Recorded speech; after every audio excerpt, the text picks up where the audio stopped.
They say time waits for no one. But what if we pause to truly feel what it gives us? In a quiet town, time moved gently, through sunrises, warm smiles, and quiet moments. It wasn't just minutes passing, but health healing, love growing, and hearts co. This is the story of how one day, and one choice, revealed that time isn't just what we spend. It's what makes everything meaningful. Nestled between cobblestone streets stood a tiny watch repair shop, run by an elderly man named Mr. Adhir. People often visited him to fix their broken watches, but what they didn't know was that Mr. Adhir held a secret. He didn't just fix timepieces, he understood the true value of time. One evening, a young man named Rohan stormed into the shop. He was in his late 20s, wearing a suit that was slightly crumpled from a long, frustrating day at work. His expensive watch had stopped working. "I need this fixed immediately," he said, placing the watch on the counter. Mr. Adhir picked it up, inspected it carefully, and smiled. "You seem to be in a hurry, young man." "I have no time to waste," Rohan sighed. "Deadlines, meetings, responsibilities, it never stops." The old clockmaker chuckled. "Ah, time. People always think they have too little or too much of it. But tell me, what do you do with your time?" Rohan scoffed. "I work hard, of course. I need to succeed. I don't have the luxury to sit back and enjoy like others." Mr. Adhir nodded thoughtfully.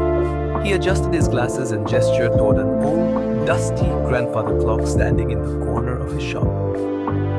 "Would you like to hear a story?" Rohan hesitated but then nodded. The man who sold time. Many years ago, a man came to this town, much like you, young, ambitious, and always in a rush. He was determined to make money, to build a life that others envied. He worked day and night, sacrificing sleep, skipping meals, and ignoring his loved ones. One day, while walking through the market, he came across a peculiar old man sitting on the roadside with an hourglass in his hand. A sign next to him read, "Time for sale." Curious, the man stopped and asked, "What are you selling?" The old man smiled. "Time. I can give you more hours in a day, more days in a year, but for a price." The man laughed. "If that were possible, I'd buy all the time you have." The old man's smile remained. "Very well. But remember, you cannot buy time without giving something in return." Desperate for more hours to work and earn, the man eagerly agreed. He handed over his savings and the old man gave him an extra 2 hours each day. At first he was thrilled. He worked longer, achieved more, and grew wealthier. But soon he returned to the old man, asking for more time. The old man agreed, this time in exchange for his ability to dream. The man hesitated but agreed.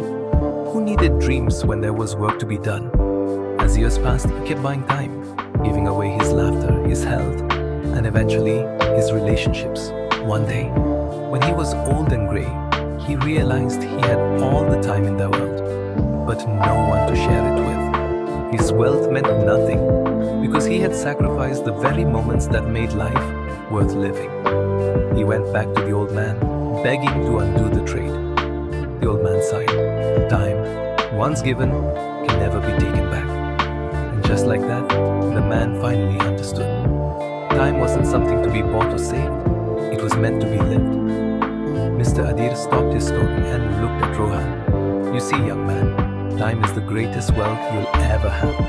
You don't own it and you can't buy more of it. But you can choose how to spend it. Rohan sat in silence, staring at his watch. He thought about the nights he had stayed late at the office, the family dinners he had missed, the vacations he had postponed, always thinking he would have time later. Mr. Adhir smiled gently. Your watch is fixed. Rohan picked it up and looked at the ticking hands. It wasn't just a watch anymore.